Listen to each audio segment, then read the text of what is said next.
TPCSI fans, you want to revolutionize your sports investing habits? Allow me to tell you about WagerWire. WagerWire is an app that helps you become a superior bettor by allowing you to sync all your sports books and track all your bets in one place. See your current action, your betting history, and stats. You could also sign up for sports books and collect bonus offers. Follow them at WagerWire on X, as it's the best account on the platform. Head to App Store or Play Store now and search WagerWire and download the app.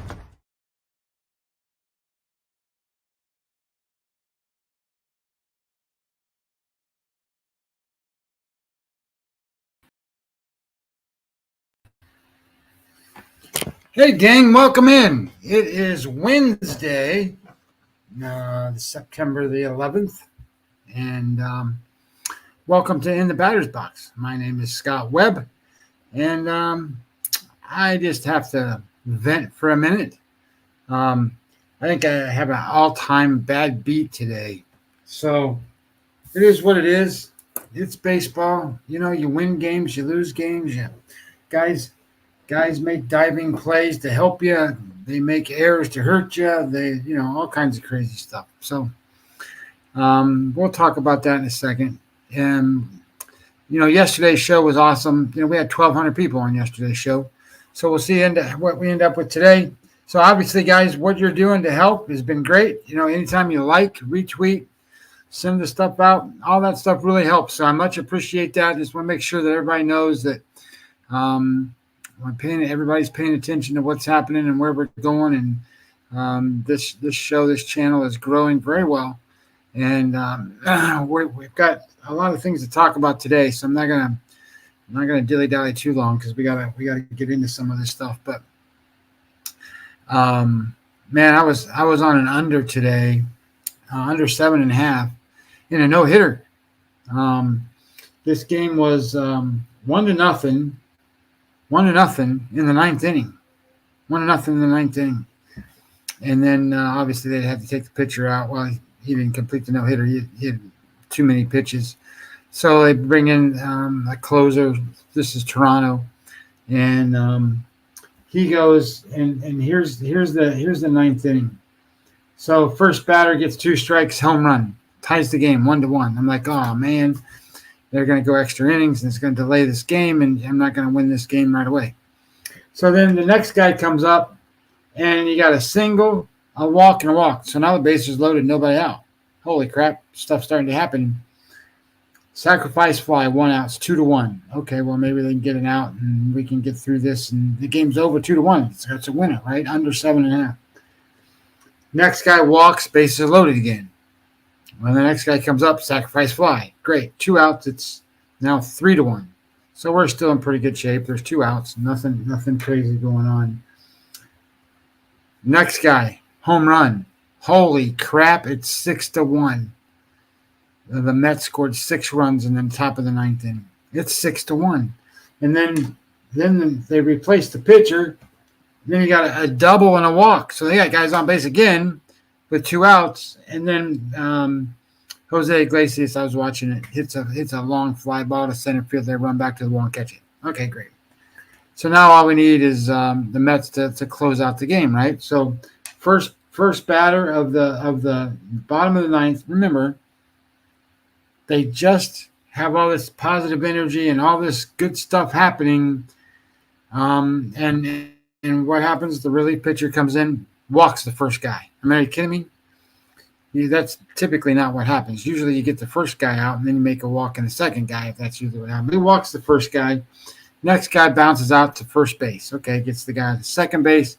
And then the next guy flies out to left field, so he can't move the runner up. So now there's 2 outs, the guy on second. Well, they're not defending third, so he runs and steals third base. And then they get 2 strikes. They get 2 strikes on the next guy. And he gets a base hit between first and second, drives in the run, makes it 6-2, and goes over the 7.5. When prior to all of this, the Mets had 0 hits. 0. It was 1-0 in the midst of a no-hitter I have under 7.5, only 1 run scored the entire game, and it goes over the number. Holy cow. What a way to well, it's not start today because I played a lot of early games today. I played the Cleveland Guardians in the first 5 innings, and they won that.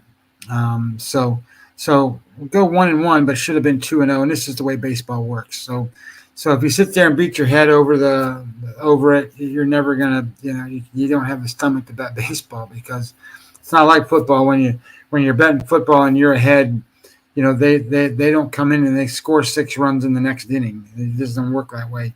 They got to score and then punt, and then you got to punt, and then they got to score, and then so it's very diluted, and it's a lot different than the way baseball works. Baseball, you can be winning, and then all of a sudden you're not, and it's a hard game to fathom sometimes, and you just have to have a stomach for it, I guess, is kind of the best way to say it. So without going too crazy, we're gonna start some of these games, because some of these games start early. So the first game I wanted to talk to you about, there's actually 2 that start at 6:40, so we'll try to make these kind of quick. The first game is the Detroit Tigers. We're going to talk about the Detroit Tigers today, and one of the new things I'm doing, and one of the things that I'm looking at, and I don't do this, well, I haven't done it all year until today. So I'm looking at what the lineups for the hitters are versus the pitchers in terms of right-handed, left-handed. So today you have the Detroit Tigers. The Detroit Tigers are facing, let me pull this stuff over here. Beep, beep, beep, beep, beep, beep, beep. The Tigers are playing the Rockies, and you have Gordon on the mound for the Rockies. And what I wanted to do, because Gordon's not very good, and then I wanted to try to capitalize on that. So how do you capitalize on a pitcher that's not very good? Well, you bet against him, but if the number's too big, you gotta look at, is there a better way to kind of play it? So in this particular case, I'm looking at Gordon. He hasn't pitched very much here in the last 30 days, only like 4 2/3 innings, but he's pitched twice. And the only reason he's pitched 4 2/3 innings is because he got killed both times.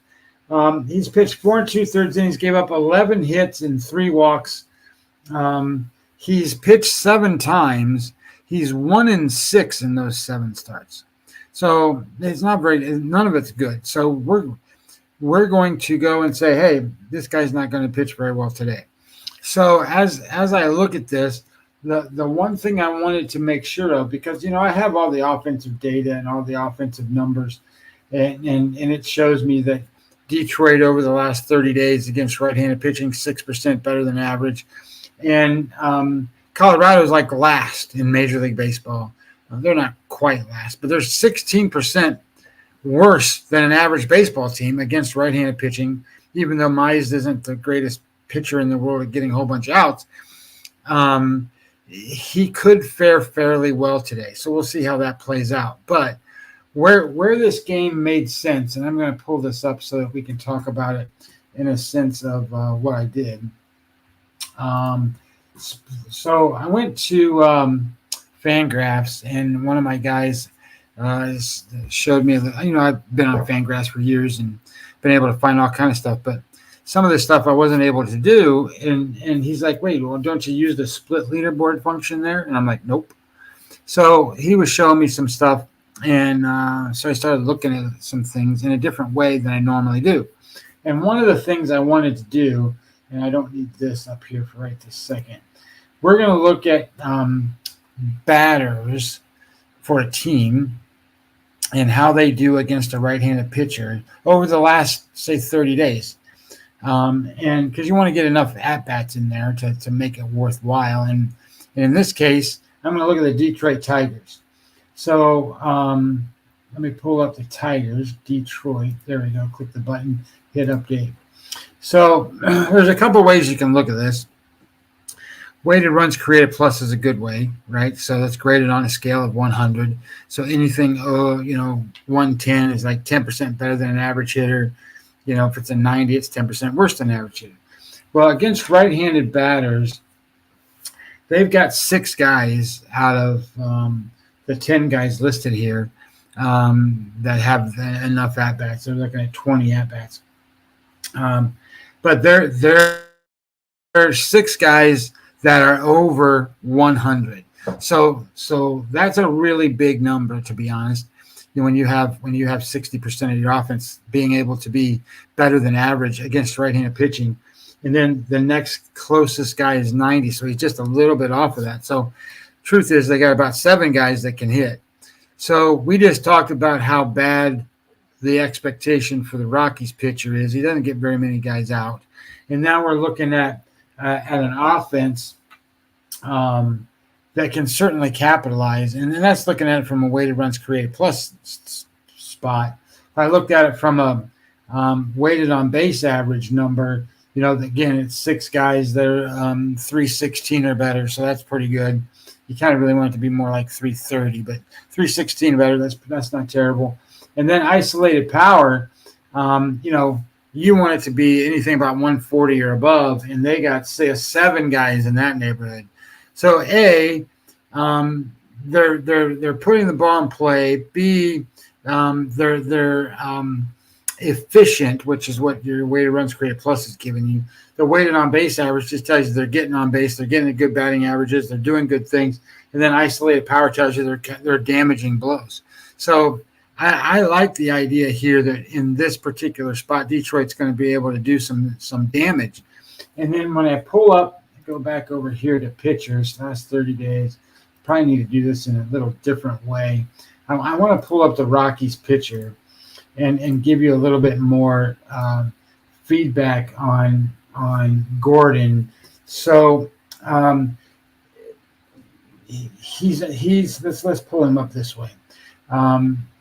He's made 7 starts and he's pitched 31 innings. But his net result in those 31 innings should be that he should be a AAA pitcher. His WAR rating is -1, -0.1. So he's not better than a AAA call-up. And what was interesting, kind of when you look at it from another level, he's got 31 innings pitched, 43 hits allowed, and 27 runs. Remember, he's pitched 31 innings. He's allowed 27 runs in 31 innings, almost a run per inning. Well, that's horrible. And his strikeout rate is 25, so it's below the number. He doesn't walk many guys. He just doesn't get anybody out. So I like where we sit here with the Tigers, with them being able to score runs. So I looked at on my score predictor, and my score predictor said, hey, Detroit's going to score some runs. They're probably going to score 5 runs or 5.5, so it says, off of the starting pitcher. And then because he's not going to last long, they'll probably put in a bullpen, and through the bullpen, which isn't very good, it's got him scoring 10 runs today. So I'm like, okay, 10 runs. Now, I don't know if they're going to score 10 runs or not, but the potential for that is certainly there. And on the other side, even though Mize isn't like he's certainly not Scooble, and he doesn't shut people down to that degree, I think that you can get away with Mize holding the Rockies' terrible offense to at least a few runs, and you play them on the run line. So I played Detroit -1.5, and at the time I bet it was +114. So I liked that play. So that's what we talked about this one. And the other game that starts at 6:40, it's a kind of a pitcher's duel, or in my opinion, it's a pitcher's duel. This is a game in Philadelphia. You got Philadelphia and Tampa Bay. And what I think people miss is, and I shouldn't say miss, it's the wrong word. Maybe people know who Shane Baz is, and I got to pull it up on my other sheet. Here we go. So Shane Baz, in his last 4 starts, now he was hurt most of the season. He came back and he wasn't real good when he came back, but now he's pitching really good. His last 4 starts, which is the last 30 days, he's thrown 25 innings, almost 26, so 25.2 He only allowed 14 hits. You're not going to score much if you're only allowing 14 hits. And in that, he's 14 hits, 11 walks, four home runs. His SOPS plus is a 30. That means he's 70% better than an average pitcher. And Wheeler on the other side is one of the best pitchers in baseball, if not the best pitcher. Coach Chris Sales kind of got that locked up this year. But Wheeler is a 44 SOPS plus in the last 28 days. So you've got two guys that are phenomenal pitchers. The number was 7.5, so I bet under 7.5. And then right before the show, I looked at it. It's 7 with an over trending. My score predictor gave out 6.3 runs. I think you'd be okay still betting 7 under, because if it lands on 7, you still get your money back. So I'm not opposed to that. Tampa Bay's offense is not very good. Tampa Bay, for example, they're minus 21% against right-handed pitchers. Where things are kind of changed a little bit is Philadelphia is starting to hit some. But if Baz pitches well, then you have a spot where he can control that offense to a degree. And, we just said he was a 30. It's the best number, second best number on the board today. I can't believe that. 30 is the second best number. We got some pitchers out there today. But so that controls a little bit of that Philadelphia offense. Schwarber's not playing. So that helps control a little bit of that too in terms of run potential. So I like that game to go under the number. I think you'll be okay there. And there's a game at 6:45. I wanted to hit too before we go. And this is the Atlanta Braves. We won big with the Braves yesterday. And again, the Braves are in those spots where the Mets already won. Unbelievably, they won. But they won. And today you got them against Washington, and you have a pitcher in Fried on the mound. So I played this game in the first 5 innings, minus a half run. I got it at minus 109. I still think that, whatever you can get on that's going to be a good number. The number I had was 109. So I wanted to bring this game out because Fried, he's been a good pitcher. He's not been a ace pitcher. So he's been his last 5 starts, 31 innings, 23 hits allowed, only 2 home runs. He's an SOPS plus of 60. So he's 40% better than an average pitcher at controlling the opponent's offense, which is really good, especially in this particular spot, because I used that thing again, right? So if I go back here, and we just talked about how good the Tigers were at hitting against right-handed pitching. What we're going to do is we're going to switch this, and we're going to click off the Tigers. We're going to click off right-handed pitching. We're going to switch that to left-handed pitching, and then we're going to go to teams, and we're going to go to the Washington Nationals, click them, and then we're going to click update so I get numbers. And all right, so we talked about how, the Tigers had, I think, 6 or 7 guys, weighted runs created plus, that were above 100. So that's what you're looking for. So here you have weighted runs created plus for the Nationals against left-handed pitching over the last month, 30 days. They have 2 guys over 100. One of them is 106. So the rest of them are below average against left-handed pitchers. And this isn't just an average left-handed pitcher. Fried's pretty good. So I like this in a sense that if the Braves aren't like hitting and scoring 12 runs, like they don't always do, they might struggle a little bit to score. But I don't think that the Nationals are going to score hardly at all. So I like the idea that we only need to scratch across a couple runs, and we got this. And if we played in the first 5 innings, I think that, you're not having to cover 2 runs, 3 runs, or whatever. So the other issue is you have Jake Irvin. Now, Jake Irvin, he's the pitcher for the Nationals. And if I pull him up over on this other page, I'm looking at FanGraphs right this second. What I wanted to do was get him up over here. So I got to pull him up a different way. Let's go Nationals.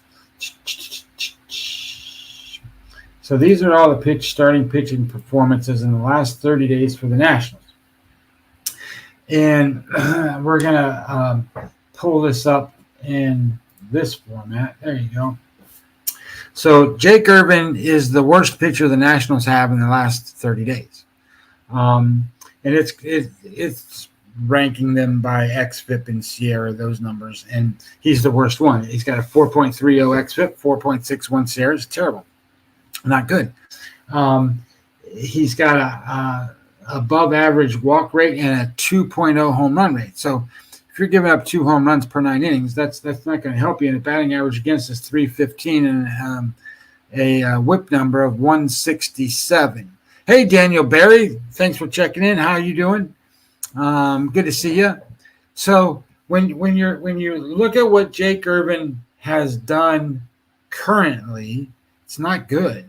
But what's interesting is if I change this from last 30 days and I go look at it and I say in the first half of the season, and then you pull them up, Jake Irvin is much, much better. In fact, J.D. Hertz, Mackenzie Gore, and then Jake Irvin in terms of quality of pitching, right? He was a 3.94 xFIP instead of almost 5. And his Sierra number is barely over 4 instead of, again, almost 5, which it is now. So these younger guys sometimes run into stamina issues. And now he's pitched last year, he pitched a full season. So it's not like it's his first time.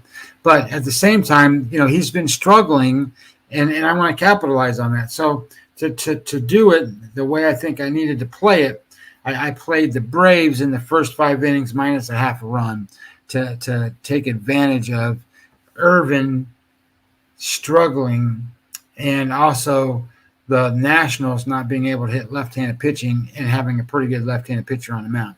So I think that sets up pretty well for those spots. So those were the first games I wanted to get out of the way just because, 640, 645, those kind of jump on you pretty quick sometimes. And then all of a sudden you're talking about something and you wanted to give out a play and it's gone because of time. We're getting to a point here where I wanted to talk about 2 other games. And, we won with Baltimore yesterday on the show as an underdog. And, we're in that spot again where I don't mind Baltimore again because Kramer is a hit or miss pitcher. But over the past, say, 30 days, he's been way more hit than he has been miss. He's been good. And Pivetta is the exact same thing. If Pivetta's on, he's almost unhittable. When he's off, they can be hit. So the question becomes is where do you think he falls in line and what are you looking at? Well, the first thing that I pulled up to kind of gauge this was what was my numbers on these games. And Baltimore, there we go. So I have Baltimore at basically plus 108 and Boston minus 108. Look, Baltimore's a better team than Boston. So going to Boston means that starts to even that out a little bit, but it's still not quite evened out totally. So Pivetta, then the starting pitcher for Boston, to get this number, which was minus 136, to get that number, he's got to be a dominantly better pitcher than Kramer. Can he be? I think he can be. Is he? I don't think he is. So when I pulled up these data points, one of the things that I thought was, if I can get the right one, there we go. So when you look at Kramer's pitched 27 innings in his last 30 days, only allowed 22 hits. In those 22 hits that he's allowed, 0 home runs. He does walk some guys, but he's got 0 home runs. So if he keeps that today, where he walks some guys but doesn't give up any home runs, I think you're going to see a spot where Baltimore can win. Because on the other side of it, Pivetta's pitched 22 innings, gave up 21 hits. Same amount of hits allowed, but Kramer has pitched 5 more innings. So he's been a tougher pitcher to hit, put it that way. And over the last 28 days, SOPS plus number for Kramer is 70. Means he's 30% better than average pitcher at controlling the opponent's offense. And then you pull up Pivetta. Pivetta's a 124. So he's 24% worse than an average pitcher. And over the course of the season, Kramer's a 90, 10% better than average pitcher. And Pivetta's a 102. So I don't think that the perception of Kramer being as good a pitcher or better pitcher than Pivetta is there. And the numbers tell you that he is. And because of that, I think you can get value then on Baltimore. So I don't mind Baltimore as a small dog today. I don't know what my numbers said. Let's see. What does it say? The score predictor on that game. Baltimore. Yeah, 4.5 to 4.3. So it says Baltimore wins, but I don't know if you can score 0.2 runs in a game. Well, I know you can't. So, but it's interesting that like it's a dead heat game. So that's where I think you have value by betting on the underdog in that spot. And I don't like to bet these great big dogs. I think your sweet spots are right in these spots where you can get some good value. And keeping that in mind, I think, the Royals beat the Yankees yesterday. And you have Reagan's against Heel today. And I've been doing everything I can do to figure out what's going on with my numbers when I do Yankee games, because my numbers are off on Yankee games. And so I've come to the conclusion that my numbers aren't off. My numbers, I think, are right. I think the market is now overvaluing where the Yankees are in terms of how strong they really are or not. So that starts with what kind of power rating do you have for them? So I have the Yankees at a winning percentage of 559. 559 means that they are basically a 91 win team. I have the Baltimore Orioles at a 92 win team. So kind of give you an idea of where the Yankees fit in there. And I have the Astros at 89. So those are the two best teams in the American League, right? The Baltimore and New York. And to a certain degree, they're interchangeable. They kind of go back and forth. In my numbers, they go back and forth too. Well, one will be 92 and the other will be 91. Kind of goes back and forth, depending on wins and losses. But the Kansas City Royals, I have it as an 86.5 win team. I know they can't win a half, but that's kind of how it works, which is a 534 winning percentage. So think about this for a minute. The difference is only 559 to 530, 25 points. That's a home field advantage is kind of where that number comes in. So now you have Yankees home field advantage is worth, say, 20 points. So that means they're minus 120, right? So then now you have the two pitchers that come in, and the team comes in. So you get a little bit of a kick here with the Yankees being a little bit better than where the Royals are. And then can you really go and say Heel is better than Reagan's or Reagan's is better than Heel? The numbers tell me, especially over the last 30 days, Heel's only pitched 3 times. He was kind of on the disabled list there for a little bit. And I also think they're really holding him back because he's this is the most things he's ever pitched. So I think, he's at a point where, his arm's going to fall off. So Heel's pitched 3 games, 13 innings, 11 hits, and in those 10 walks. So that's a lot of guys getting on base. And Reagan's 27 innings, 19 hits, only 2 home runs. So if you kind of swing that out a little farther and you go, hey, Reagan's 72 SOPS plus, Heel 68 SOPS plus, kind of even.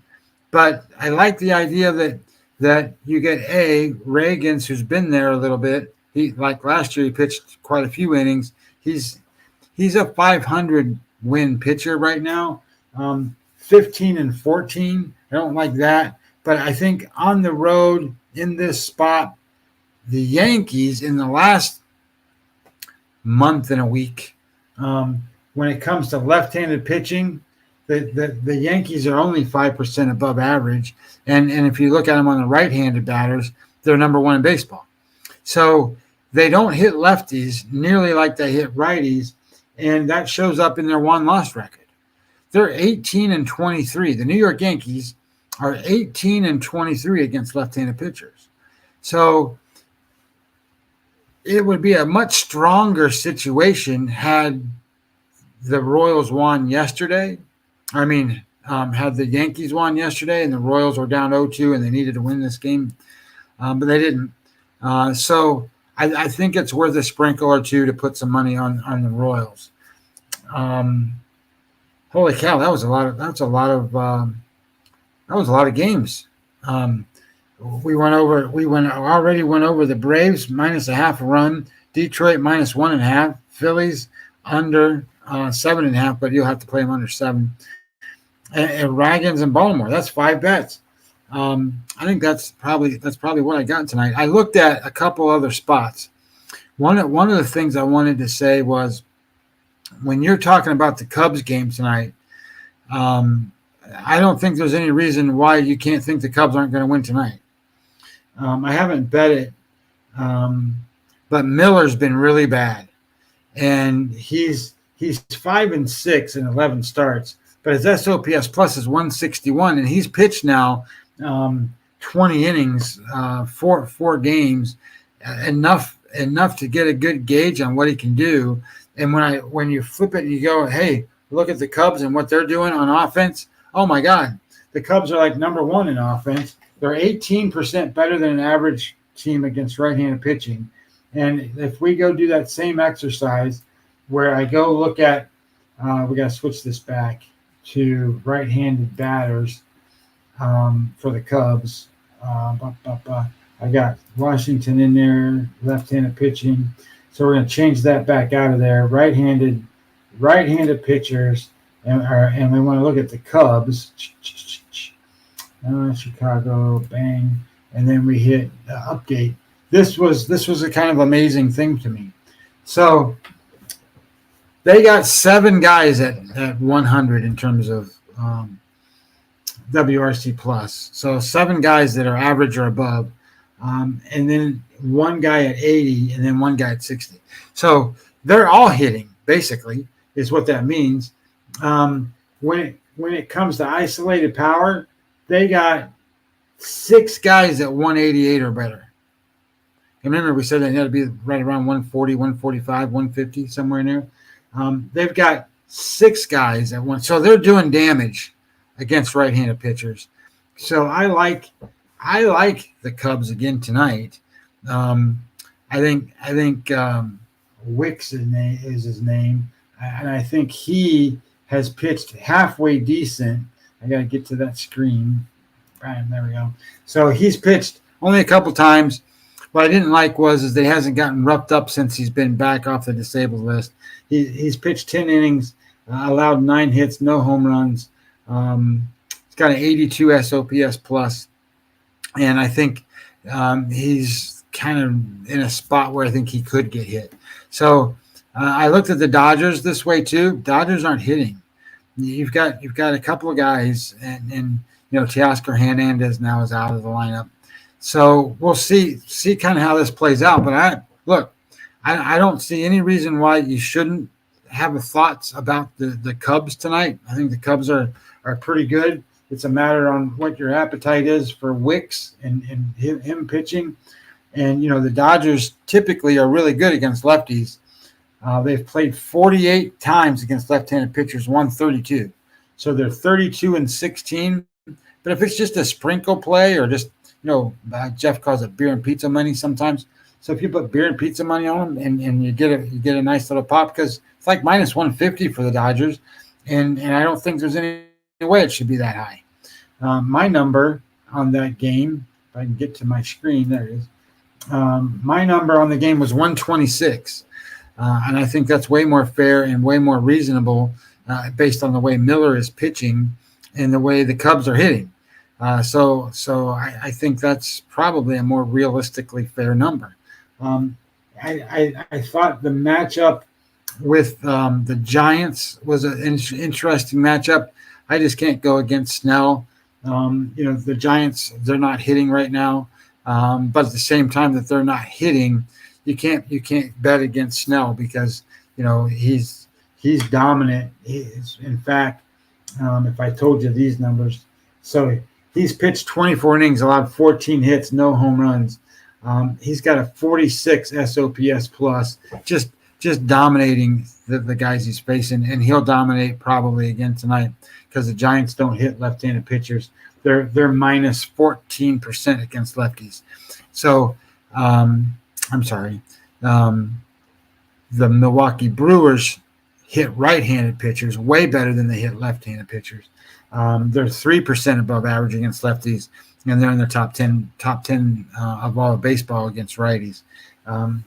They are 18 and 22 against left-handed pitchers, and this is likely to be the best left-handed pitcher going right now with Blake Snell. So I couldn't get behind, supporting either side there, just because Colin Ray is pitching for Milwaukee, and I've said this 8 million times about Colin Ray. I don't know what it is about that guy. He's made 24 starts. In the 24 starts, the Milwaukee Brewers have won 17 times, 17-7, and he's an average pitcher. He's a 99 SOPS plus in the last 28 days and for the season. That means he's exactly average. So he's just been getting some favorable spots and some favorable situations and winning games, 17-7. That tells me that it's very difficult for me to go and say, let's go support the Giants who have been struggling to hit just because they got a great pitcher. Well, what if the Brewers, for example, keep the game 1-1 or 2-2, and then Snell comes out of the game, and then the Brewers put in their good bullpen, and the Giants have a bad bullpen, and they score 2 or 3 runs off the bullpen and win the game. So that wouldn't surprise me to see that, by the way, if that were to be the case tonight. The other game, I talked about Oakland yesterday, but I talked about Oakland because of Beto, and Sears was on the mound instead of Beto. But they took extra innings, but they beat the Astros yesterday. I'm not looking for that same result today. The number one pitcher in SOPS plus for the last 28 days is Hunter Brown, 13. So he's 87% better than an average pitcher, and I'm not going to go against that. And I'm certainly not going to go run out to the window and try to support it either. And in the way that Oakland can play, and they like to play against the Astros. They don't always beat the Astros, but it's a challenge to them, and they got a bunch of young kids that are doing some stuff. Which reminds me, one of the things that happens this time of year, I bet on the Cleveland Guardians to win in the first 5 innings. And it was Boyd on the mound, the left-handed pitcher against Toronto. Yes, I'm sorry, against the White Sox. And yes, they were able to pull that off somehow. They won 5-4 in the first 5 innings. However, and I did this same exercise that we just did a minute ago, and I pulled up the White Sox. The White Sox don't hit left-handed pitching the last 30 days. So then I started looking at the game and kind of looking at the stuff and looking at the stats and looking at the guys. Look, these are call-up players now playing. Those guys aren't even in the stats. So part of the trouble with doing certain things and trying to get so far sophisticated in what you're trying to do is sometimes you can outthink yourself. And I almost did there, where I wanted the left-handed pitcher in Boyd because what I was looking at for the White Sox, they were terrible, even worse than what the Nationals are. They were terrible. against left-handed pitching. I'm like, this is great. All I got to do is win the first 5 innings, and then they go out and score 2 runs in the first inning. I'm like, this is cake. Then they go score 3 more, make it 5-0, and then all of a sudden it's 5-1, and then it becomes 5-4. Boyd starts walking guys, and you got struggles going on, and of course it's the White Sox, so they can't bring anybody in. So it stayed 5-4, and then they started bringing in the bullpen, and then it became 6-4. What I'm trying to say is be careful on what you're looking at. And I almost got caught today in a sense that some of these teams are playing players that you're not heard of before. Like the Marlins pitcher today. How many people have heard of the Marlins pitcher today? Bermudez. I mean, he came from the Giants, and he's pitched with them for a little bit. Only pitched a couple innings all season, and he pitched today for the Marlins. So you got to be careful on what you're seeing. And let me pull this up because I wanted to see. Let's see. We're gonna undo that. I wanted to see how he did scores. Look at that. We gave out the Tigers -1.5, and in the first inning against Gordon, they got 6 runs. That's pretty good. Game's not over, but I'll take that. I don't like that the Phillies have scored 2 already in the first inning. Must have been a home run or something. Where is that game? How many innings? I wanted to just see how many innings that kid pitched for Bermudez. He must have pitched at least a little bit. What I was trying to figure out was he an opener or not? So he pitched, and he was. So they have Zevion Curry, and I don't know if you know the name, but he was a Cleveland Guardian. He was sort of the long relief guy, spot starter guy. And he got moved over to the Marlins. And Bermudez opened, and then Curry came in. So he was just an opener, and in his 2 innings worth of work, gave up 3 hits, 3 runs, which one obviously he gave up a home run. So tough break for him against the Pirates, but it is what it is. You gotta get your chance. You gotta make the most of it. And you gotta win. If you don't make the most of it, you might not get another chance. Some of these guys, I'm shocked at how much these guys were given a leash on some of these teams. Like Chris Flexen, why is he still pitching? Some of these guys should never be out there, and you should be at least letting your younger guys get a look and a feel for what it is to be in a big league stadium and in front of a big league crowd and have some stuff happening that way. So I'm trying to see if there was anything else that caught my Lance Lynn starts today. And we talked about that game too yesterday. We said, hey, Lauder was probably a good pick, but at the same time that Lauder was a good pick, who cares whether they win or lose? Well, Lauder pitched well. I think the game was 2-0 yesterday. Reds won the game. Maybe it wasn't quite 2-0. I can look real fast, but I thought it was.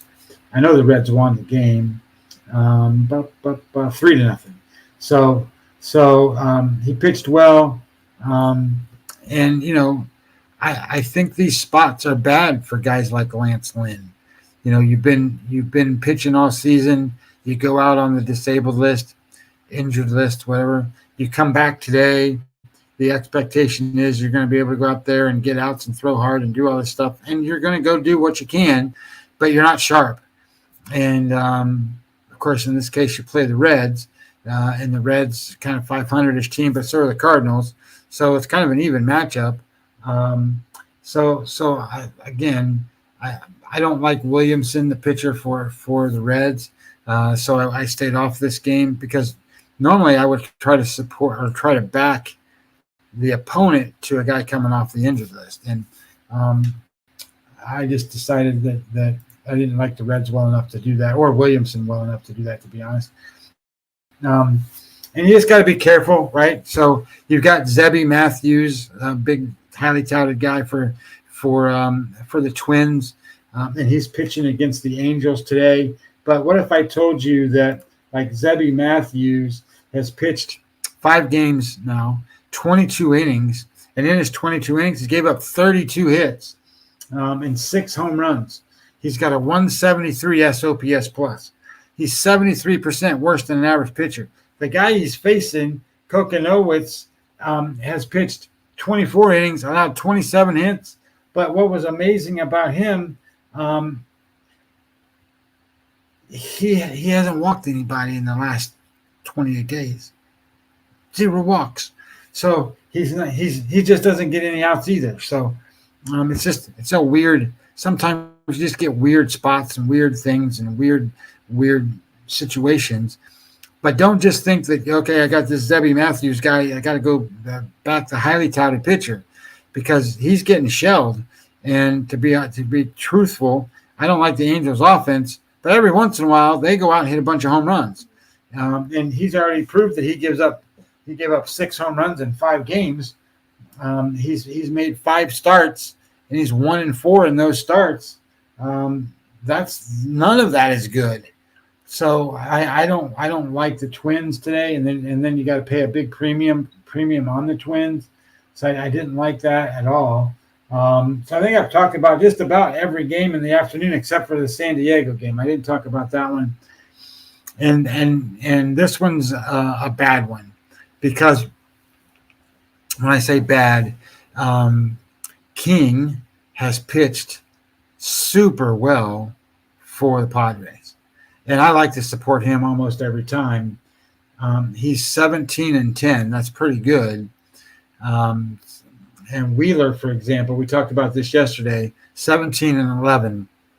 And, we talked about Peterson yesterday, how he was 14-4 or something. Of course, we bet on him and he lost. And then Manaea is 20-8, right? We've talked about those 2 guys. Well, there they are.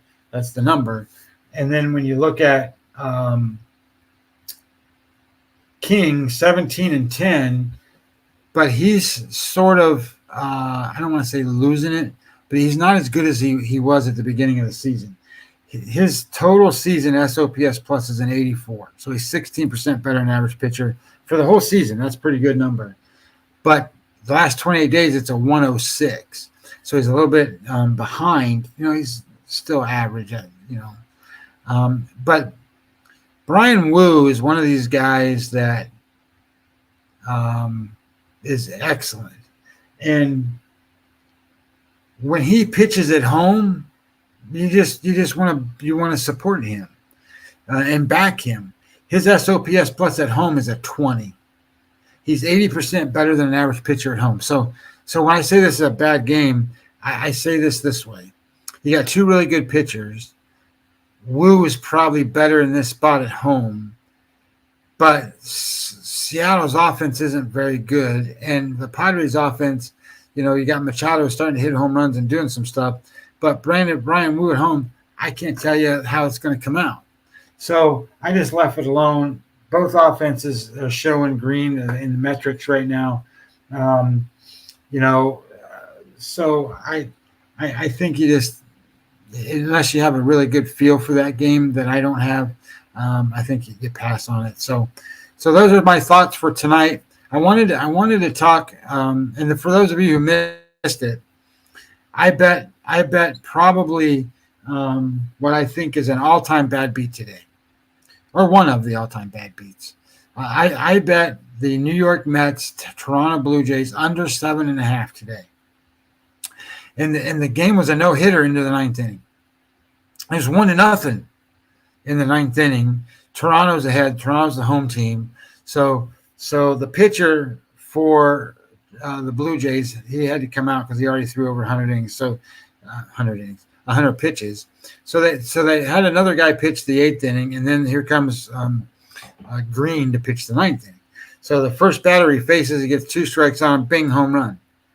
Lindor hits one out, makes it 1-1.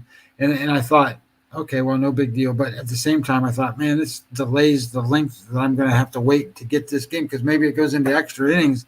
And then all of a sudden, who knows what's going to happen? The total was 7.5. So it's 1-1 now. and then Green gives up a single and a walk.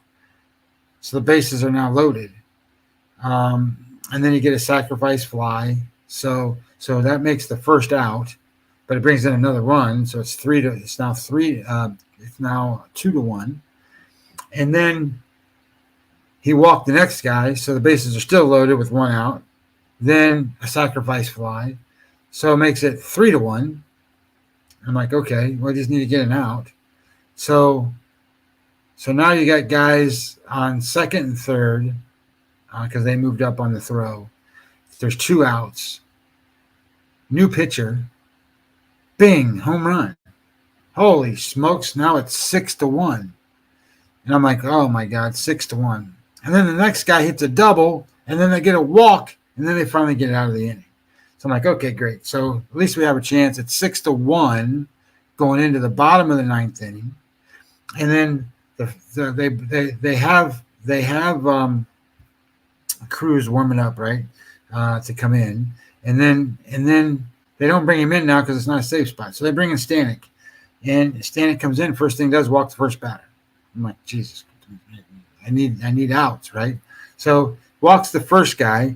The next guy hits a ground ball to first base. They don't throw him out at second. They just cover first base and get him out. So the guy at second. The next guy pops out to the shortstop. Okay, great. So we got 2 outs and a guy on second. So then he walks the next. That's not what happened. So they got a guy on second base. There's 2 outs. They're not covering third. So the guy on second steals third base. So, okay, whatever. Just get this guy out and then be done with it. Well, he gets a base hit between first and second. The guy scores, and now it's 6-2. And I lose the 7.5 under when I was coming into the inning with 1 run given up in the game and a no-hitter going on. Look, man, there's 220 you guys on here. That's baseball. It's the way it is. You just shrug it off and move on. You go and say, hey, made a good bet. I'm not in control of the result. And chalk it up one way or the other in your record, and then you just move along and be done with it, because there's no point in beating yourself up over something like that you don't have no control over anyway. So I just thought, you win games sometimes that you don't know how you won, and you certainly, a lot of times when you lose games, go research how you lost, whether it was a pass ball or a wild pitch or, a balk or a guy dropped a fly ball in the outfield. Stuff happens all the time. And you win and lose because of these simple little things. So before we go, there's a couple other things I wanted to talk about. I'm pretty sure I went over the college football the other day. I am on Kansas -6.5. I know that's kind of a dead number now, so there's no point in me hitting it. But I bet two NFL football games today, and the first one's the Thursday night game. I bet Miami -2.5. And the reason I bet these games is this way. Number one, I know Miami's got some issues at running back with Mostert's not going to play. I already know that. H.N. might play. He's on the practice field today, moving around. Things were okay.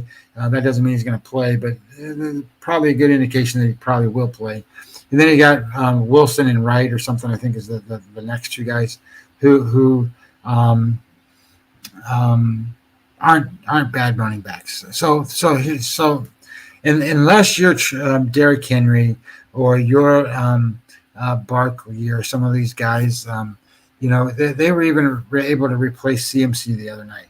Running backs in the NFL today, unless you are the reason for your offense and not just a chess piece that you can use, right? Yeah, they're interchangeable in a lot of ways, and I get it. Some guys can do better things than other guys. It just is, it's the way, the nature of the game. So I'm not worried about that part of it. And watching the Buffalo defense, and especially the way they played Arizona, they were a catch and release team. So they were trying to keep everything in front of them and not let everything get deep. And if you think about what Miami did against Jacksonville, there's two things you got to think about. A, Jacksonville's defense was much improved over what they were a year ago. Their front seven was pretty good. And then B, even with that, the Dolphins played a very sloppy game. They made a lot of mistakes. They didn't do well in terms of crispness, in terms of being in the right spot, doing the right things. Their offense wasn't humming along.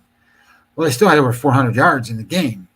So then you look at what Buffalo did, and you have to sit there and go, well, Buffalo is now missing their number one defensive back, and he's not going to play.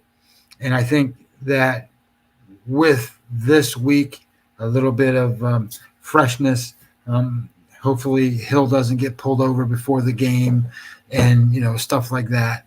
I think you're going to see Miami at home be a lot more ready to go, a lot more crisp. And I think the other issue is that Miami's defense did play pretty well. And second to that, I don't know what you got on Buffalo's offense. Buffalo's offense is Josh Allen playing hero ball, and that's what it is. So can you win a lot of games that way? I don't think so. And I think you're going to have a hard time in the division playing on the road. And I like Miami minus the 2.5. And the other game that I bet early, and I think you can bet it anywhere under 7. This is the Dallas Cowboys. I got them at -6 today, so I think you should bet the Dallas Cowboys -6. And the reasons are this: they play New Orleans, and New Orleans looked awesome, right? New Orleans scored 47 points against Carolina. Carolina couldn't have looked worse. Their defense couldn't have looked worse. Obviously, the offense was terrible, and that can also be, New Orleans making them look a little bit bad. But I would say that anytime Derek Carr plays a game and there is no pressure on Derek Carr, he's going to do good.